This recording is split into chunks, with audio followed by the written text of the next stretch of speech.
സംസ്ഥാനത്തെ സ്വകാര്യ ബസ് ഉടമകൾ പ്രക്ഷോഭത്തിലേക്ക്. Kerala state private bus operator ഫെഡറേഷനാണ് പ്രക്ഷോഭത്തിനൊരുങ്ങുന്നത്. അശാസ്ത്രീയമായ ഗതാഗത നയം പിൻവലിക്കണമെന്നാവശ്യപ്പെട്ടാണ് ഇവർ സമരത്തിനൊരുങ്ങുന്നത്. അപ്പോൾ ഞങ്ങൾക്ക് ആദ്യമായിട്ടൊരു പെർമിറ്റ് തരുമ്പോൾ ഞങ്ങൾ സർക്കാർ നിശ്ചയിക്കുന്ന 5950 രൂപ ചെലാനടച്ച് അപേക്ഷ കൊടുത്താൽ ഞങ്ങൾക്കൊരു പെർമിറ്റ് തരും. അങ്ങനെ ആ പെർമിറ്റ് പിന്നെ ഓരോ 5 കൊല്ലം കൂടുമ്പോൾ ഇതേപോലെ ചെലാനടച്ച് പുതുക്കിക്കാണ്ടാണ് 5 കൊല്ലമാണ് ഞങ്ങൾ പെർമിറ്റിൻ്റെ യഥാർത്ഥ കാലാവധി. അത് 5 കൊല്ലം കൂടുമ്പോൾ പുതുക്കലാണ്.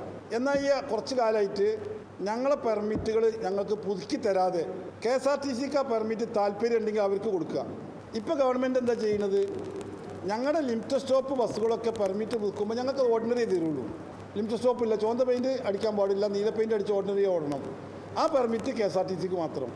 അശാസ്ത്രീയമായ ഗതാഗത നയം പിൻവലിക്കണം, വിദ്യാർത്ഥികളുടെ ബസ് കൺസെഷനിൽ കാലോചിതമായ പരിഷ്കരണം ഏർപ്പെടുത്തണം, കർശന നിയമങ്ങൾ അടിച്ചേൽപ്പിക്കുന്ന രീതി അവസാനിപ്പിക്കണം തുടങ്ങിയ ആവശ്യങ്ങൾ ഉന്നയിച്ചാണ് Kerala private bus operators federation പ്രക്ഷോഭത്തിനൊരുങ്ങുന്നത്. അതിന്റെ ആദ്യപടിയായി ഈ മാസം 25-ന് കോഴിക്കോട് പ്രതിഷേധ സംഗമം സംഘടിപ്പിക്കും. സംഗമം MK രാഘവൻ MP ഉദ്ഘാടനം ചെയ്യും. തുടർന്ന് ഏപ്രിൽ 7-ന് സെക്രട്ടേറിയറ്റ് മാർച്ച് നടത്തും. ആ മാർച്ചിൽ വെച്ച് സ്വകാര്യ ബസ്സുകൾ അനിശ്ചിതകാലത്തേക്ക് പണിമുടക്കുന്നതിന്റെ തീയതി പ്രഖ്യാപിക്കും. സർക്കാരിന് നയ പൈസന്റെ മുതൽ മുടക്കില്ലാതെ ഓരോ വർഷം ലക്ഷക്കണക്കിന് റുപ്യ ഓരോ ബസ് ഉടമ നികുതി നൽകുന്ന സർക്കാരിന് നേരത്തെ പറഞ്ഞ പോലെ ഒരു മുടക്കില്ലാതെ ആയിരക്കണക്കിന് തൊഴിലാളികൾക്ക് തൊഴിൽ കൊടുക്കുന്ന ഈ വ്യവസായം ഓരോ ദിവസം ഓരോ ഉപദ്രവ നടപടികൾ എടുത്തുകൊണ്ട് നശിപ്പിച്ചുകൊണ്ടിരിക്കുക.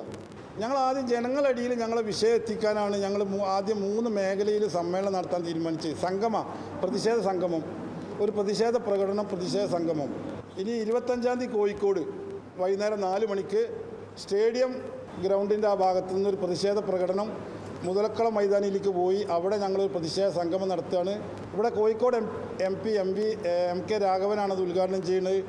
പ്രക്ഷോഭം നടത്താൻ നിർബന്ധിതരായിരിക്കുകയാണെന്നും അവസാന ആയുധമെന്ന നിലയിൽ മാത്രമേ സ്വകാര്യ ബസ്സുകളുടെ അനിശ്ചിതകാലത്തേക്കുള്ള പണിമുടക്ക് നടത്തുകയുള്ളൂ എന്നും Kerala private bus operators federation ഭാരവാഹികൾ വ്യക്തമാക്കി.